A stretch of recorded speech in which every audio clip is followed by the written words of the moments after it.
اچھا بندر صاحب، آپ جس کو صوفیہ یا مذہب کی زبان میں علامہ اقبال وغیرہ نے جس کو مذہبی تجربہ کہا، آپ اس کے بالکل ہی امکان کے قائل نہیں ہے؟ یعنی ایسا ممکن ہی نہیں ہے؟ وہ صرف ایک مرض ہے یا تخیل ہے، یا مطلب امکان ہے عقلی طور پر اس کا؟ دیکھیے اس سلسلے میں خود اقبال نے بھی ایک مثال پیش کی تھی یہودی لڑکے کی، اور وہ جی مثال یہ تھی کہ وہ یہودی لڑکا اس کو دورہ پڑا ہوا، ہمارے نزدیک شاید مرگی کا دورہ ہوگا، تو حضرت وہاں پہ آئے اور انہوں نے دیکھا کہ وہ لڑکے کو وہ کچھ عجیب و غریب حرکتیں کر رہا ہے، ابن اور سیاد. وہ پیچھے درخت کے پیچھے کھڑے ہو گئے. اقبال نے مثال دی جی جی، اور حدیثوں میں ہے، کتابوں میں. لڑکے کی ماں نے اس کو پکڑ کے ہلایا اور وہ ٹھیک ہو گیا. تو حضرت نے فرمایا کہ اگر اس کی ماں اس کو نہ بتاتی تو آج سچائی منکشف ہو جاتی تھی. تو اب کون سی سچائی منکشف ہونی تھی یہ میں تو نہیں جانتا کہ وہ کس تجربے سے بندہ گزر رہا تھا، لیکن جو بات آپ نے کی ہے وہ بات پھر اسی جگہ پہ چلی جاتی ہے کہ اگر کسی کو کوئی اس طرح کا داخلی تجربہ ہوا ہے تو وہ اپنے تجربے کو پیش کرے، اور اگر اس کو تجربہ ایسا ہوا ہے اور وہ اس کے بعد لوگوں کو اپنے تجربے کو منوانے کے لیے ڈنڈا ہاتھ میں پکڑ لے کہ میرے تجربے کو مانو، تو ظاہر ہے یہ کوئی علمی معاملہ نہیں. ہاں نہیں، یہ تو بالکل بالکل بالکل ٹھیک. تو اپنا ٹھیک، اچھا. تجربہ پیش کریں اور اس تجربے کو جب وہ عقل کے سامنے پیش ہوگا اور عقل اس پر جب اپنے قوانین جاری کرے گی، اور پھر تو وہ قوانین اس طرح کے ہوں گے کہ اگر 50 لوگ بھی وہاں پہ کھڑے ہوں گے یا اس کو عقل کے قوانین کو پڑھیں گے تو پھر وہ جب ان سے اس عقل سے اختلاف کریں گے تو عقل کے دائرے میں رہ کر کریں گے، لہٰذا وہ بھی عقلی ہوگا. عقل کی جتنی بھی مخالفت کی جاتی ہے یا اس کے اندر جتنے بھی فالٹس دریافت کیے جاتے ہیں، بالآخر وہ عقل کو مضبوط کرتے ہیں، کیونکہ وہ عقل کو موقع دیتے ہیں کہ عقل ان فالٹس ہے جو نقائص ہے ان پر غالب آئے، اگلی بار ان سے پرہیز کرے. تو یہ عقل اس طرح کی ہے، یہ مذہب کی مانند نہیں ہے کہ مذہب کا ایک فالٹ سامنے آیا تو مذہب کا تو بیڑا گرک ہو جاتا ہے کہ بھائی یہ کیا ہوا ہے اچانک، یہ تو ہم نے تو اس طرح سوچا ہوا تھا. لیکن عقل کا اس طرح نہیں ہے. عقل جو ہے وہ جو اس کے نقائص سامنے آئیں گے عقل آگے بڑھے گی، اس کا ارتقا. بالکل بالکل. بہت شکریہ سر، بہت اچھا سر. ویسے میں آپ کی یہ سارے گفتگو سنتے ہوئے بھی اور آپ کی تحریریں پڑھتے ہوئے مجھے اکثر یہ خیال آتا ہے کہ آپ رہتے باہر ہے، پڑھتے سارے آپ دوسری زبان، ظاہر اردو میں تو اتنا مواد اس طرح سے نہیں ہے. تو میں نے یہاں پر ہمارے فلسفے کے ایک دو استادوں سے جب میں کوئی اصطلاح فلسفے کی اردو میں بتاتا ہوں نا تو وہ پریشان ہوتے ہیں، وہ کہتے ہیں کہ اس کی انگلش بتاؤ، باقاعدہ اساتذہ. لیکن آپ نے یہ خوبی ہے کہ آپ وہ سارے جو مشکل فلسفیانہ اصطلاحات آپ اس کی ماشاءاللہ سے وہ سارے اردو میں آپ بتاتے ہیں. تو یہ کیا آپ نے کوئی ایکسٹرا کوئی محنت اس پہ کی ہے، یہ کیا ہے یہ؟ جی جی، آغاز میں بہت پڑھا اس حوالے سے، پھر کچھ اصطلاحات جو ہے وہ ان پہ غور بھی بہت کیا کہ ان کو جاننے کی کوشش کی جائے کہ کیا ہے. اردو میں خاص کر جب یہ چیزیں پڑھی جاتی ہیں تو وہاں پہ ہر شخص نے اپنی ہی کوئی اصطلاح بنائی ہوتی ہے. جی حالانکہ جو الفاظ ہیں ان کے جب ایک بار چل جائے نا، ایک لفظ ایک بار چل جاتا ہے تو پھر جی وہی اس کو چلنا چاہیے، پھر ہر شخص کو اپنا نہیں گھڑ لینا چاہیے. انگلش میں ہم دیکھتے ہیں کہ انٹیوشن کا انٹیوشن ہی ہے، اسی طرح بہت سے الفاظ ہیں ان کے جو معنی ہے وہ بھی اسی طرح ہی رہتے ہیں.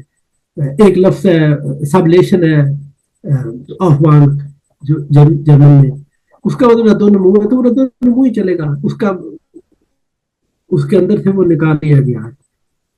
صحیح ہمارے صحیح. وہاں پہ یہ ایک بہت بڑی پرابلم ہے کہ ہر بندہ کوشش کرتا ہے کہ میں نے جو ترجمہ کیا نا اس کو میں لگا دوں، اور وہ ایسا عجیب و غریب ترجمہ کرتا ہے کہ میں نے اپنے ایک دوست کو ایک بار کہا تھا کہ یہ جو ترجمہ آپ نے کیا ہے، آپ ایک انڈرسٹینڈنگ لفظ کا مطلب فہم، آپ نے اس کا ترجمہ کر دیا تجزیاتی تفہیم.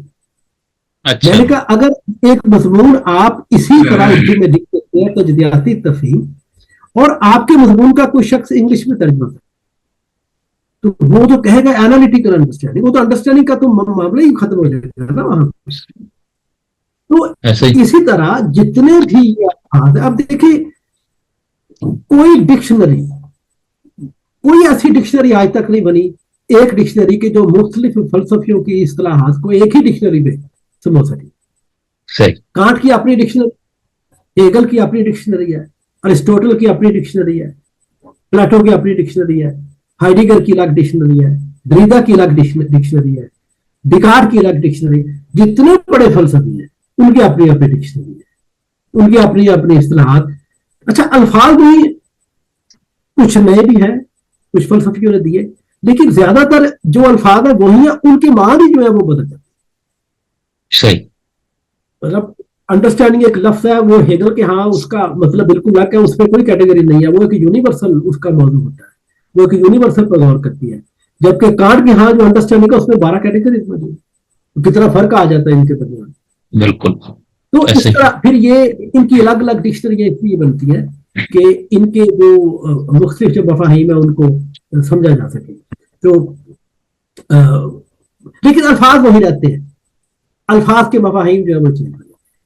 तो मेरा सही। ख्याल है कि कोशिश यही करनी चाहिए कि जो मुश्किल इस्तिलाहात है उनके जो एक बार जो तराजुम हो जाए उनको चलने दिया जाए, लोगों को आगे सही। बढ़ने दिया जाए उनके साथ, ना कि हर शिक्षा सही। अपनी लेकर आ जाए और एक किताब आप पढ़े। मैंने शुरू में किताबें पढ़ी, काफी किताबें मैंने फलसफे, अली अब्बास जलालपुरी से सिद्दे हसन, या ऐसे कोई 98 में 98 में मैं क्योंकि आया था यहाँ पे यूके में, मैं 26 साल हो गए यहाँ पे।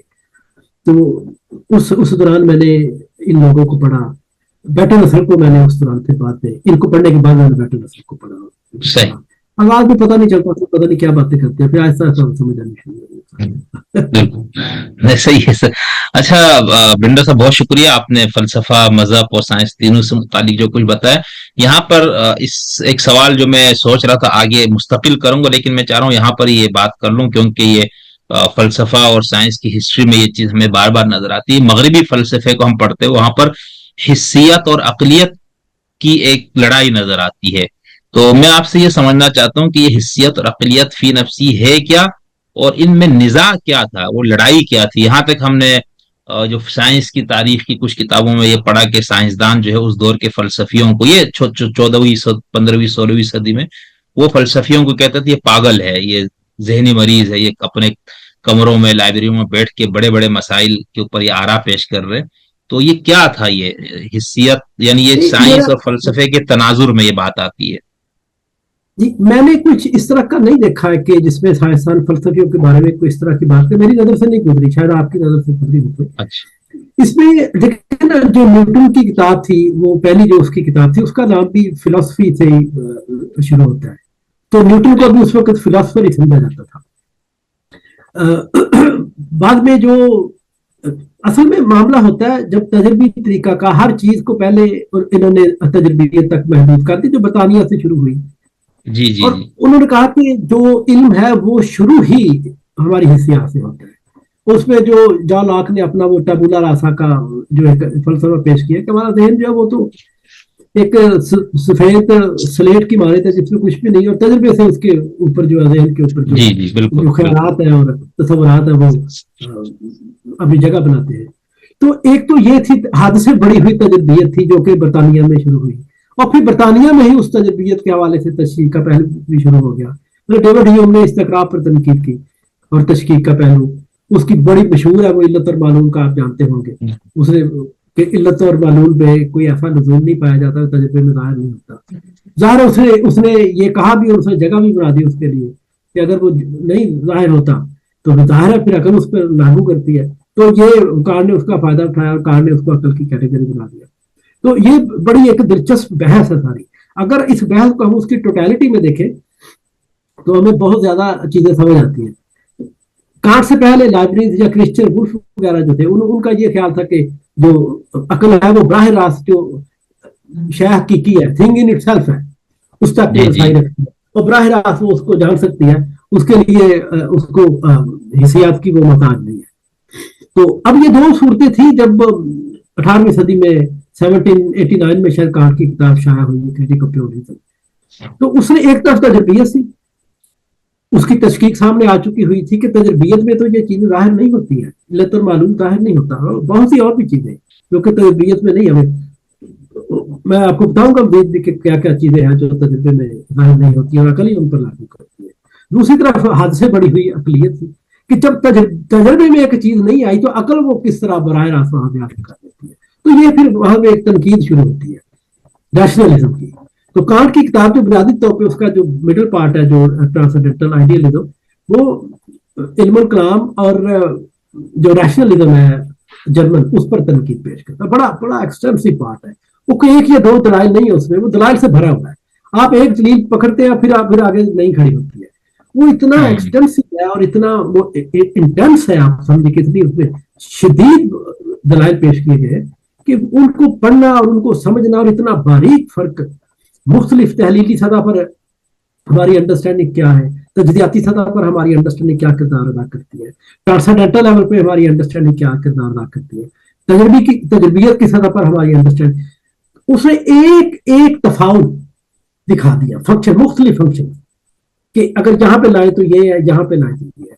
तो ये बुनियादी तौर पे जो आला काम जो किया गया था वो कि हम मुजाहिर को जानते हैं और शाह हकीकी को नहीं। मुजाहिर से मुराद जहां कहीं भी मुजाहिर है, जो भी मुजाहिर है, हम सिर्फ उनके इतराकात हमें इसियात से हासिल होते हैं, और वो इतराकात जो है वो, क्योंकि वो इतराकात जो हमारा तजुर्बा है वो भी एक प्रायोराई फॉर्म जो उसकी टाइम एंड स्पेस की है, उसके तहत हमारा तजुर्बा होता है। और फिर हमारी अंडरस्टैंडिंग के अंदर जो कॉन्सेप्ट मौजूद है, वो कॉन्सेप्ट कांट ने सिर्फ उनको जहन से जोड़ दिया कि ये जहन में ये जो कॉन्सेप्ट है, क्योंकि ये हिसियात में नहीं आते, लिहाजा ये जहन के अंदर पैदा होते हैं।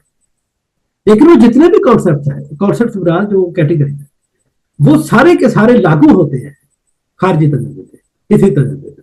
लिहाजा वो इस सूरत में, जिस तरह बाद वो कहते हैं कि वो एम्प्टी कॉन्सेप्ट है, कि खाली तस्वुरात है, तस्वुरात नहीं है, खाली तस्वीर सिर्फ दिखाने के लिए है कि भाई ये आपके पास चीजें हैं जिनको आप लागू कर सकते हैं इल्म बनाने के लिए। तो वो जितने भी कॉन्सेप्ट हैं वो लागू होते हैं। तो बुनियादी तौर पर जो कॉन्सेप्ट है और जो हिस्सी इदराकात है, उनके दरमियान मुकम्मल मुताबिकत कायम हो जाती है। सही। अच्छा, अब वो जो मुताबिकत कायम होती है, उसमें एक तरफ हमारी अंडरस्टैंडिंग है, दूसरी तरफ हिस्सी इदराकात है। तो उन दोनों में जो हमारी हुई है वो ना तजर्बियत में थी और ना वो रैशनलिज्म थी। उन्होंने हिसियात को खारिज कर दिया, तो हिसियात वालों ने अगलियत को खारिज कर दिया। तो कांट का अजीम कारनामा ये था कि उसने दोनों के दरमियान एक तताबुक पैदा कर दिया और दिखा दिया कि भाई ये चीजें हैं कि ये जितने तस्वुरात है उनको हम इस तरीके से उनको लागू करेंगे। मेरा अपना जाती ख्याल है कि हिसियात, अकल, हमारी जो कुव्वत तस्दीक है, हमारा जो तखय्युल, ये सारी इंसान की सलाहियतें हैं। और इंसान अपनी इंसानी हैसियत पे एक टोटलिटी, और उसकी जितनी भी सलाहियतें हैं वो अपनी इतराकी शक्ल में एक टोटलिटी की फॉर्म में होनी चाहिए। क्योंकि इंसान को आप टुकड़ों में नहीं बांट सकते। आप ये नहीं कह सकते कि ये हिसियाती इंसान है, ये अकली इंसान है, ये तखयलाती इंसान है, ये तस्दीकी इंसान, इस तरह नहीं कर सकते। इंसान को बासियत कुल अपनी जितनी भी सलाहियतें हैं, जो भी उसके पास मौजूद है, उस पर सभी सलाहियतों का इतलाक होना चाहिए, और उसकी बासियत कुल और एक टोटलिटी में उसकी तफहीम मुमकिन होनी चाहिए। इंसान तो ये है। अगर उसको किसी ने टुकड़ों में बांटना है तो जाहिर है उसका तो कुछ नहीं कर सकते, और मुमकिन है कि उसको किसी हद तक लॉजिकली बयान भी कर दे। लेकिन बहरहाल वो कांट ने दोनों में जो नकाइस पाए जाते थे उनको आया किया और उनके दरमियान तताबुक था। अब उसके बाद मामला फिर शुरू होता है। बाकी और बाद की जो तारीख है वो हमारे तक तो पहुंची नहीं। हमारे उर्दू दान तबका में, पाकिस्तान में या इंडिया में वो लेकिन हेगल को कुछ छेड़ता नहीं, फिक्से को भी कुछ छेड़ने को तैयार नहीं। हेगल को छेड़ेंगे तो जाहिर है A is equal to not A, और ये कहते हैं कि नहीं A is equal to A, Aristotelian principle पर चलते हैं, जो अरस्तु का कानून है उस पर चलते हैं। हेगल को छेड़ेंगे तो जाहिर है वो तो फिर उसमें तो कोई चीज बचेगी नहीं, इल्म कलाम तो बाकी नहीं रहता। उसमें कहता है वजूद और अदम बराबर है। वो कैसे बराबर है वो आपको बताएंगे मजीद जब बात आगे शुरू। ठीक, तो विंडर साहब अब क्या है फलसफे में? यानी कांट ने एक जो तस्वुर दिया उससे एक मुसालिहत हो गई, हिस्सियत और अकलियत, शदीद हिस्सियत और शदीद अकलियत। तो अभी फलसफे में क्या, किस मकाम पे आप लोग खड़े हैं? यानी आप इस ये बहस आप गैर मुतालिका है या आप, यानी अब क्या वो है, यानी गलबा किसको, हिस्सियत को है या अकलियत को, या दोनों अपने डोमेन को तय कर लिया? ये दोनों फील्ड्स जो है वो अलग हो चुके हैं। जो हिस्सियत का मामला है वो एक लिहाज से जो तिबियात में आ गया, साइंस के जी खाते में डाल दिया गया। और जो जी रीजन है वो सोशल लेवल पे काम करती है, सही उसमें कवानीन बनते हैं, उसमें मुख्तलिफ कोई भी एक्टिविटी है। मैंने यहाँ के डिपार्टमेंट्स में देखा है कि लॉजिक कैसे काम करता है। लॉजिक का लफ्ज बार बार इस्तेमाल होता है, रीजन का लफ्ज बार बार इस्तेमाल होता है मुख्तलिफ महकमों के अंदर। जो लोग मुख्तलिफ जॉब्स अप्लाई करते हैं उनके लिए जो टेस्ट होते हैं उनमें ये अल्फाज कसरत से इस्तेमाल होते हैं। सही डिडक्टिव लॉजिक तो बहुत ज्यादा इस्तेमाल होता है। तो ये जो लॉजिक था जिस पर हम लोग आज भी बहस कर रहे हैं पाकिस्तान में बैठ के, ये लॉजिक यहाँ की अमली जिंदगी का हिस्सा बन गया। यानी हम लॉजिक को सोचते हैं और ये लॉजिक को जीते हैं। ये हमारे और इनके दरमियान में इस वक्त फर्क है। अच्छा सही उनकी उनकी जिंदगी लॉजिकल है। जिस तरह वो फूको ने कहा था ना कि जो स्टैटिक्स है, जमालियात, वो सिर्फ आर्ट में नहीं कि आप एक आर्ट वर्क पेश कर देते हैं और कहते हैं कि ये जमालियाती नुक्ता नजर से बड़ा खूबसूरत है, बल्कि आपको ये दिखाना है कि आपकी जिंदगी जो है वो इस तरीके से गुजार रहे हैं कि वो जमालियाती सतह पर बड़ी खूबसूरत है। तो ये लोग यहाँ के जो डिपार्टमेंट्स हैं ये दिखाते हैं हमें कि ये लॉजिक सिर्फ बहस करने के लिए नहीं, बल्कि इसको अपनी जिंदगी का हिस्सा किस तरह बनाना है, अपने समाज में किस तरह शामिल करना है, अपने मुख्तलिफ शुबहात में किस तरह इसको शामिल करना है, अपनी रोज की जो एक्टिविटी है उसको किस तरह लेके आना है। तो इसी तरह मैथमेटिक्स और लॉजिक इनके अंदर काम करते हैं। तो ये जिस तरह जमालियात की सतह पर इनके माशरे तश्कील पा चुके हुए हैं, जिनको हम आज भी आर्ट में देखें और आर्ट को देख के हम कहते हैं ये बड़ा खूबसूरत है, यहाँ पे ऐसे ऐसे खूबसूरत चीजें बन चुकी है जो इंसान ने खुद बनाई, उनके पार्कों में, उनकी लाइब्रेरियों में, उनकी सड़कों में, उनके खेतों में, खलिहानों में। बहुत खुशन है, बहुत खूबसूरत। तो वो एक वो जमालियात है। इसी तरह दूसरी तरफ बिल्कुल लॉजिक है कि ये लोग लॉजिकल सोचते हैं, और अगर आप उनको वैसे कहेंगे कि A is equal to not A, उनको समझ नहीं आएगी।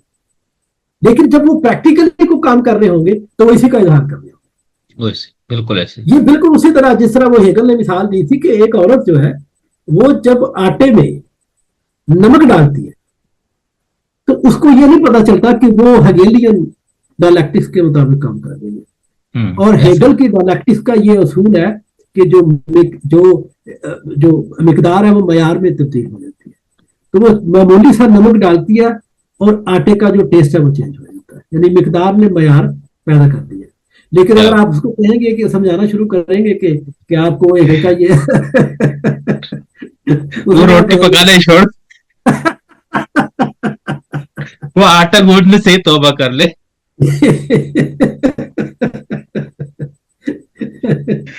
क्या बात, बहुत